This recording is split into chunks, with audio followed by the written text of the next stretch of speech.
public hearing to order. In attendance this evening are Supervisors Fisher, Egizio, Fleer, Cassiola, Savavik. In addition, our Township Engineer Dan Dizeroth, our Solicitor Gretchen Moore.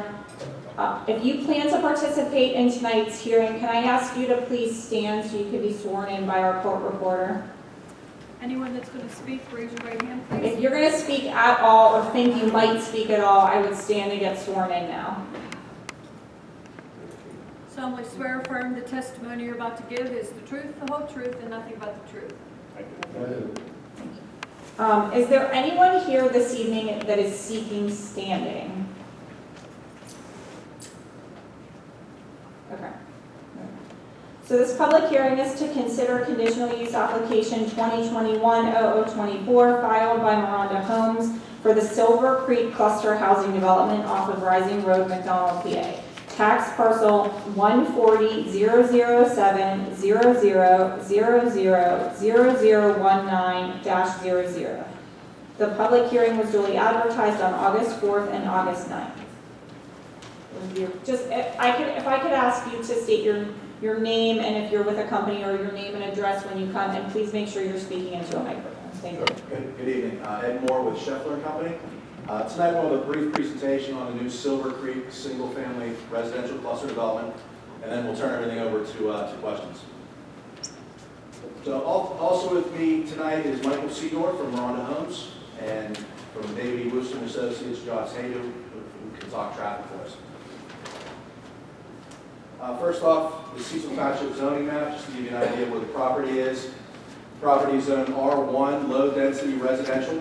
We are proposing a cluster development, and it is a conditional use. The total property is 138.41 acres, and we have frontage along Reissing Road. Reissing, sorry. When we first take a look at the project, we took a look at the existing conditions in the site analysis plan. What this plan shows you here, the red is the steeper slopes. We also have in blue the wetlands and streams delineated. And then we took our limited disturbance, and that's the dark black line there, and superimposed it over top of this plan. And the goal is to avoid the steeper slopes as much as possible, which you can see we've done there. There's a lot of white where we're developing. And then we've also avoided the wetlands and the streams. We took a look at the zoning requirements for the cluster zoning. The one column is required by your ordinance, the second what we propose. The front yard setback required by code is 25 feet. We are proposing 25 feet. The side yard setback is 15 feet total, or 5 foot minimum. We're proposing 7.5 feet each side, or 15 feet total. Minimum lot width as per code is 65 feet. We're proposing 66 as the smallest. Our minimum lot area is 10,890 square feet by code, and that's our smallest lot. The maximum building height would be 35 feet, which we would adhere to. And the density permitted is 2 dwelling units per acre, or 277 units permitted, and we're proposing 229 units. So as you can see by your ordinance, we're meeting all these requirements. Benefits of a cluster development: it's a compact development. There's more dedicated open space than conventional zoning. There's less earth disturbance, and we preserve more natural features, streams, wooded slopes, and wildlife habitat. Proposed plan, you see here the white boxes of proposed homes. Again, there are 229 single-family residential lots. The entrance to the site is directly across from the Beltway ramp. We have open space, it's part of the dark green, as well as the wooded areas to remain as the dark green. Sidewalks on each side of the street are proposed. There'll be a mailbox cluster towards the entrance where people can park, get their mail. We're also proposing perimeter buffer yards. There's wetlands and streams that are delineated that will remain undisturbed. There will be 3 stormwater management detention basins to control the runoff. The project will be constructed in phases, although at this time we're not sure how many phases it will be. And the development will be served by both public sewer and public water. Typical lot layout. This is a really exciting slide. It shows a typical lot. The key point of this is a lot of times we get a question of are the driveways long enough to park a car in. From the face of the building, this shows we have 29 feet to the start of the sidewalk, so it's plenty big enough to put a car in the driveway without overhanging the sidewalk. So that's the main purpose of this lot here.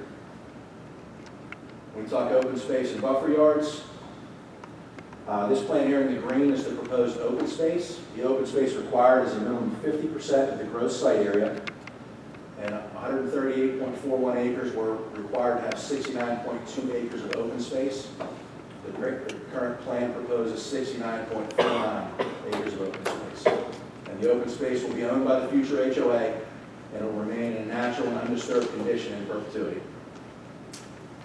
Also required a 25-foot buffer yard along the entire perimeter. We're providing that. That's shown here in red. Again, this will be owned by the future homeowners association and will remain in a natural and undisturbed condition in perpetuity. Stormwater control, as I mentioned, there's 3 stormwater detention basins. They're proposed to control the peak runoff rates and provide volume control of any increase in impervious areas. And these basins will be designed to your township standards. For a little talk on traffic, I'm going to turn it over to Josh to just discuss that for a minute.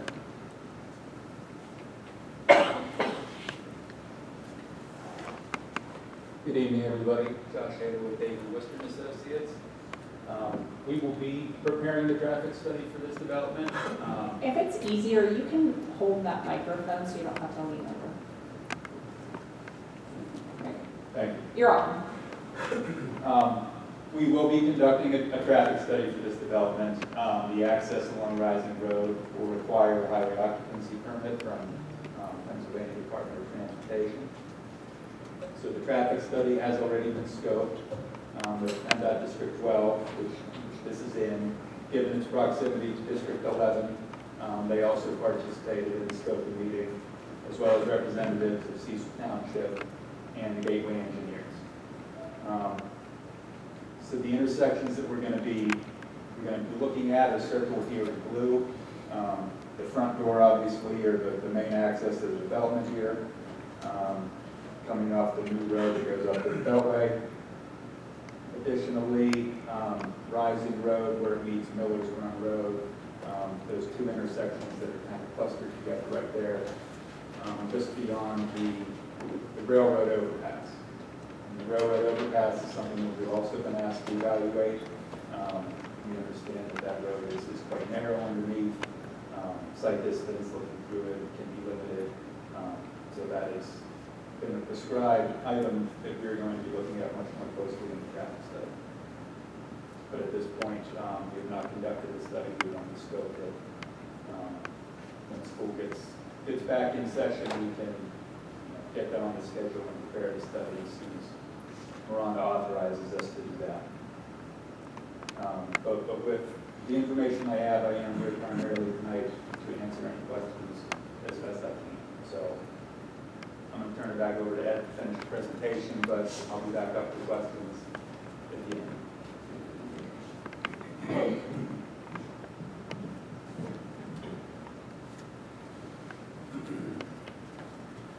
Some sample building elevations of what these units will probably look like. You can see that in front of you. The average home size between 1,800 square feet and 3,200 square feet, and the cost of the homes anywhere from the upper 300,000 to the upper 400,000. We received a letter from Gateway, a review letter on July 13th. We addressed those comments and resubmitted plans on July 15th. And at this point, we'll open up to any questions you might have. Can I just comment for the record that our review of the plan just was a review of the application submission that they had. There's certain requirements within the submission for the conditional use. That's what our comments were related to.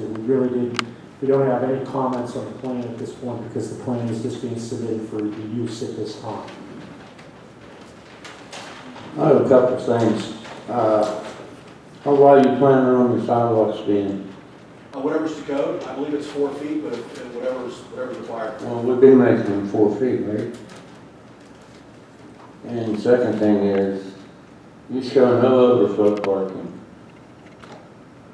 Right, they're all single family homes. We assume you get 2 cars. Doesn't matter. Okay. I want overflow parking somewhere. I mean, we've done it with Ryan and everybody else.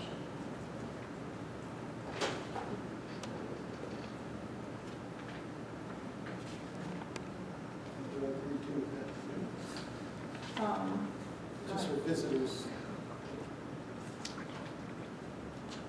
There was a question that was, good, you tell us. The other thing is this a wooded area between, Let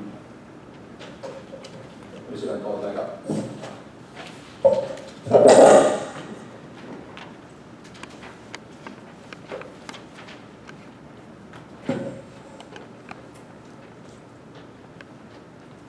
Is this one? on the right, between these lots, it shows on this print that it's, on this print here, it shows like vegetation. Okay. Is there gonna be vegetation between this row of houses in the top and the row on the bottom? Yeah, everything there that's in the dark green is vegetation that remain. We'll only be- I'm in between the two streets. Are you talking in the big loop? Yeah, he sees it on this drawing, it's not on that drawing that's up. He sees these here between the back-to-back lots. Probably not. There'll probably be grading all in through there, so any of the trees that are in that area will be removed. What's that representing, those squiggly lines there? I'd have to see. I don't know if they're contours. No. It looks like a tree buffer. Yeah, it looks like If we can keep those trees when we're done with grading, we will. That's probably what that represents, is there's probably not grading on the grading plan in that area. So those trees will remain if there's no grading. And if there is, They'll be gone. and back like that? Excuse me, can you keep your voice up or talk into the microphone?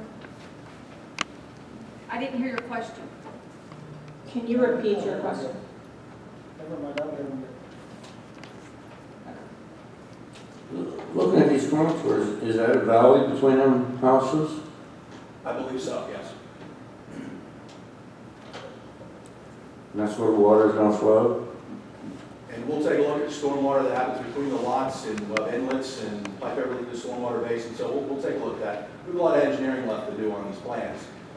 But yeah, we'll take a look at that. All right, I'd like, definitely want to see overflow parking on both ends of the development. That stream that's located on there, the starting place is where? Which stream are you talking about? The one that runs through that center portion of the driveway? Yeah, The streams? Yeah. Yeah, where does that start at? Where does it start? Yeah, well, where's it coming from? But you can see maybe on the color map, it stands out a little better for you. You can see it starts at the top of the property, and it'll cross our site and go under our new road. And then under the new road, what happens to it? And I don't see where it goes back after in its that. natural course at that point. So, yeah, maybe the plans aren't clear enough. All this water leads down. To the stream in the. All this water leads towards the stream that's down on along Creedmoor, where we're replacing the bridge. Yes, and then eventually the Motors Run, yes. Should that be drawn on there or shown where it continues on? So the purpose of this exercise is, I mean, there's a lot that needs shown on these plans. So it's really the question of the conditional use of the property within in the R1 for cluster that the board is deciding on. You'll have a lot of other opportunity to review plans if this moves on. They have to, each individual plan phase will be, the overall plan has to be approved for engineering, and then they have to do individual plans as they come in for the development. So again, it's more of, do you think this is appropriate for a cluster development on this property? And are there any conditions that you want to apply to that as a conditional use? Okay.